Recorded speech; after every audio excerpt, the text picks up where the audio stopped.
আর বাবা গৌরাঙ্গ মহাপ্রভু ছেড়ে চলে গেছে নদিয়া নদীর পাশে। নদিয়ার আকাশ, নদিয়ার বাতাস, নদিয়ার যত গাছ পালা পশু পাখি, নদিয়ার নরনারী সবাই কাঁদছে। অদ্বৈত প্রভু কাঁদছে, সদানন্দ পণ্ডিত কাঁদছে, শ্রীবাস পণ্ডিত কাঁদছে, সবাই কাঁদছে।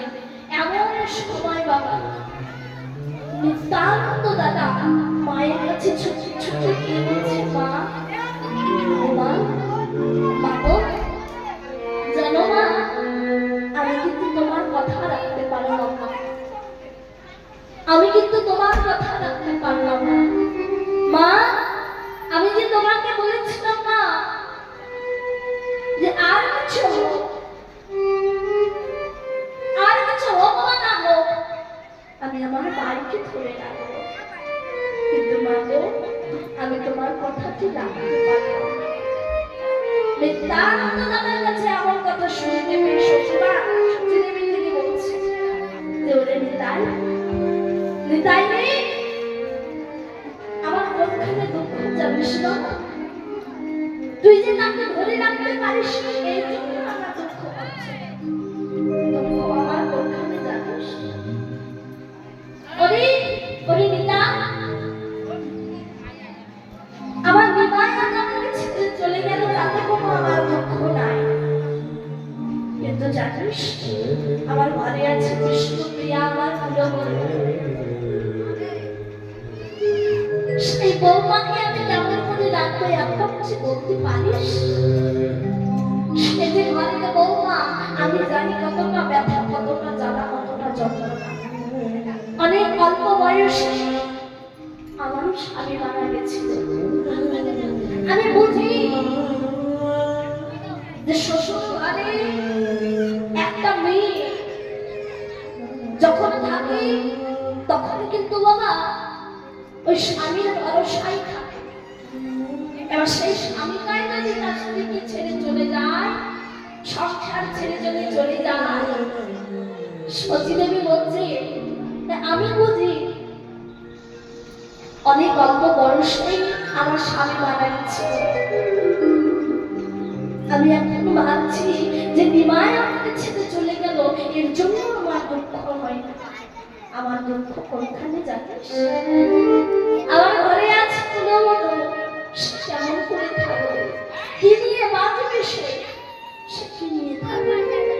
আজ সচিদেবী কাঁদছে। সচিদেবী যখন কাঁদছে, আমার সবাই কাঁদছে, হরিদাস কাঁদছে, হরিদাস কাঁদছে, তার প্রভুকে বলছে, প্রভু আমি যে এই নয়নটা মধ্যে নিলাম, এই নয়ন আমি আর খুলব না, আমি কি দর্শন করব? তুমি তো আমাকে আশ্রয় দিয়েছিলে প্রভু, যখন আমাকে 22 পাতার নেত্রাঘাত করা হয়েছিল তখন তো তুমি আমাকে উদ্ধার করেছিলে।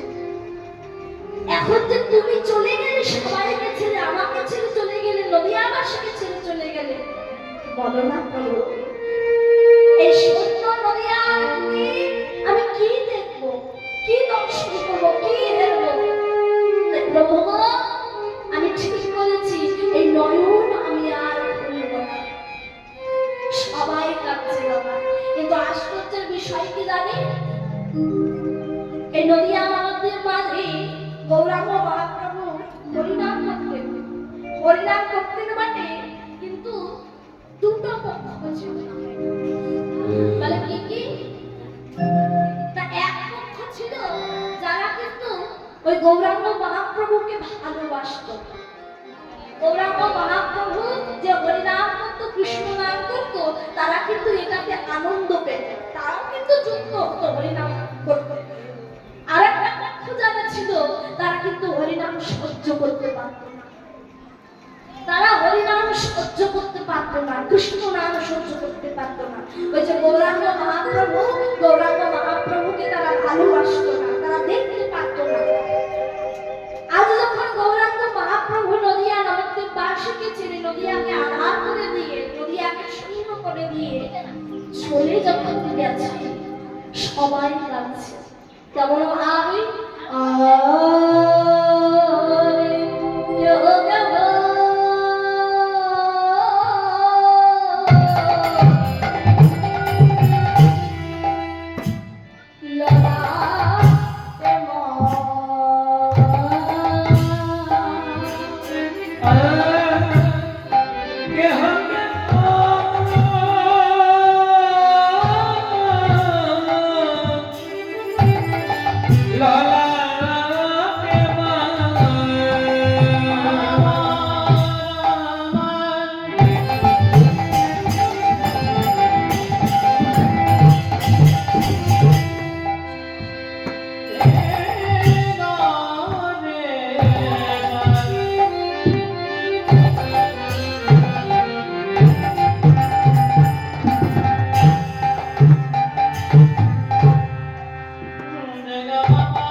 তখন তাকে চিনলাম না, তখন তাকে বুঝলাম না।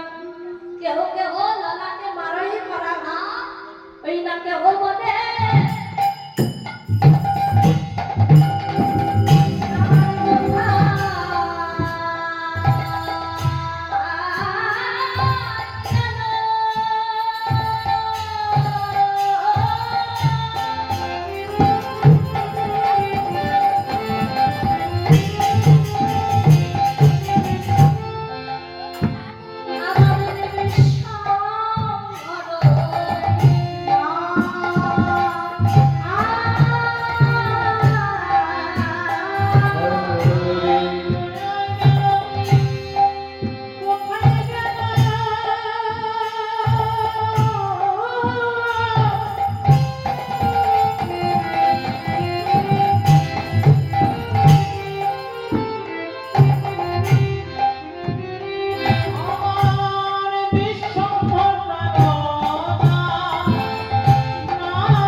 ততদিন কিন্তু কারো জ্ঞান খুলে কারো মনে হয়নি যে গৌরাঙ্গ মহাপ্রভু আছে, তিনি এনেছেন হরিনামের ডালি, সেই হরিনাম গাইলেই নাকি উদ্ধার হওয়া যায়। আচ্ছা আমরাও একটু হরিনাম করি তো। এটা কিন্তু কারো মনে হয় না, এটা কিন্তু কারো মনে হয়নি। যখন গৌরাঙ্গ মহাপ্রভু নদিয়া নবদ্বীপ বাসীকে ছেড়ে চলে গেল, সেই সময়টা বাবা, সেই সময়টা আজকে হয়েছি কেহ কেহ লগাতে মানয়ে করা ঘা, মানয়ে করা ঘা, কেহ বলে কোথায় গেল সম্ভাবনা, বিশ্বম্ভর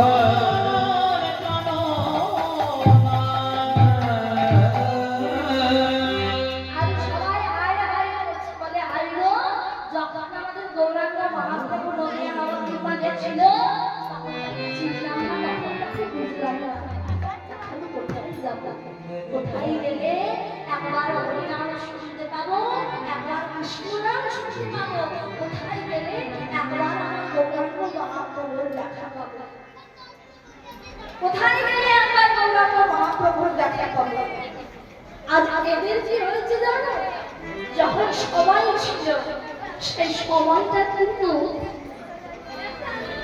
কাজে লাগাই, সময়টা কিন্তু কাজে লাগাই। তাদের কাছে ছিল গৌরাঙ্গ মহাপ্রভু, তো তাদের কাছে যখন ছিল তাদের কিন্তু তখন জ্ঞান খুলেনি। আজ যখন চলে গেল গৌরাঙ্গ মহাপ্রভু, সেই সময়টা তারা বলছে যদি একবার সে ফিরে আসতো তাহলে তার চরণ দুটো জড়িয়ে ধরে একবার কৃষ্ণ বলতাম, একবার হরি বলতাম, তার চরণ দুটো জড়িয়ে ধরে হৃদয়ের মাঝে রাখতাম, আর চরণ ছেড়ে দিতাম না। যদি চরণ ছেড়ে দিত তাহলে তো সে আবার চলে যায়। যদি একবার তার দেখা পায় আর তার চরণ দুটো ছেড়ে দেবে। ও মা, যখন সময় ছিল সেই সময়টা কিন্তু কাজে লাগাবে। সময় যখন চলে গেল, গৌরাঙ্গ মহাপ্রভু যখন চলে গেল, তখন তারা বলছে যে যদি একবার গৌরাঙ্গ মহাপ্রভু আসে তাহলে তার চরণ দুটো আর ছাড়ব না। একটা জিনিস জানো না, যে যা কিছু করতে হয় একটা সময়ের মধ্যে করতে হয়, সময় চলে গেলে কিন্তু বাবা আর হবে না, তাই না? সময় চলে গেলে কিন্তু আর হবে না। যা করতে হবে আমাদের একটা নির্দিষ্ট সময় আছে, সেই নির্দিষ্ট সময়ের মধ্যে কিন্তু করতে হবে। বলে কেন?